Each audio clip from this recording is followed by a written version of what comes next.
In 1992, Wendy Guidry and another woman left a local club called John's Barn. They got into her car and she drove. And I looked up into my rearview mirror. I felt a hand on my shoulder. I look up and all I see is a black mask and a knife. And he put the knife to my throat. After 20 years, Guidry never imagined the case would be solved.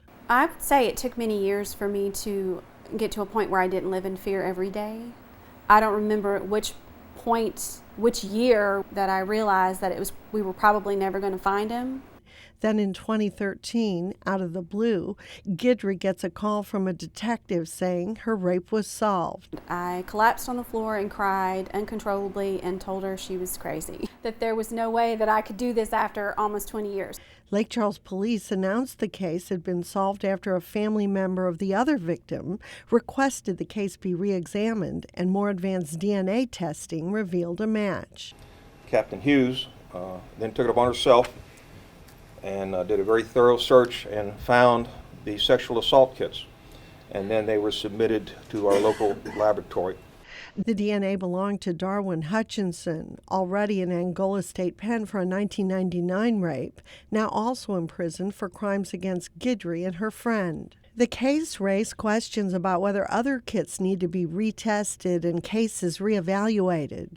While nationwide there are thousands of kits listed as untested, the two main law enforcement agencies in Southwest Louisiana say they're caught up. The Southwest Louisiana Crime Lab is highly accredited and part of the national system called CODIS that allows DNA profiles to be entered and compared to those in other states. Matt Vizino at the Calcasieu Sheriff's Office is the commander over the crime lab. There must be a problem in other parts of the country or the state, but it doesn't seem to be that problem here. I mean, everybody's pretty much proactive, and if there's a problem, we deal with it. But we do not have a backlog, and the crime lab is very capable of handling the workload that's here. Lab DNA technical leader Monica Quall says they keep up with testing requested by law enforcement. As soon as they're submitted to the laboratory, we will screen them for seminal stains. So within about 30 days, we're going to work a kit, whether it's a cold case kit or a current kit. That's our policy. Lake Charles Police reported to state police in January of this year that they have 0 untested rape kits. All of our cases have been sent to the lab for testing. Now, all of them have not been tested for various reasons, and that depends on how the investigation went. But anything that is prior to 2000, we're still working on those because those have to be manually pulled. It's tedious, but he says at a rate of 2 a month, they're making sure there aren't old cases that merit a follow-up investigation, especially since DNA testing is much more advanced. But that involves going through thousands and thousands of evidence slips to see if something, needs to be sent or resubmitted.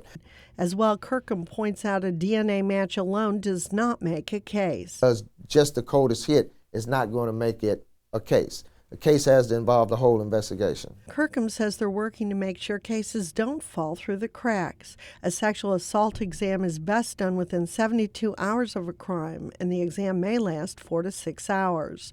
RN Tammy Vincent coordinates the sexual assault nurse examiner program here. After going through such an exam, Vincent says it's reasonable for victims to expect their kits to be timely tested. I think that if a patient goes through the entire exam and has all this evidence collected, then they have a expectation that something's going to be done with all of the evidence that was collected. They assume that through the testing of this kit that ultimately their crime will be solved. Vincent says locally there's a great community response to sexual assault, but believes recent legislation will help hold agencies across the state accountable. There has to be some type of knowledge of where kits are, what's being done with them, and why, if they're not being done, why are they not being done? She says they should never lose sight of what a sexual assault kit represents. It's not just a box full of stuff, that it represents a human being, whether it be a child, a male or a female, adult or elderly. This is not just a box full of evidence, it is a box that represents a human being that has been greatly traumatized. Local agencies say victims, or survivors as Guidry likes to be called, are welcome to call if they want to follow up on their case. And that, says Guidry, is the way it should be. I didn't know to call and ask questions about my rape kit. I didn't know that I could. I didn't know that I should. She also believes victims should be consulted through the process. Laws now in place aim to assure that sexual assault kits throughout the state are promptly tested and stored so that all victims have an opportunity for timely justice. At your service, Theresa Schmidt, KPLC 7 News.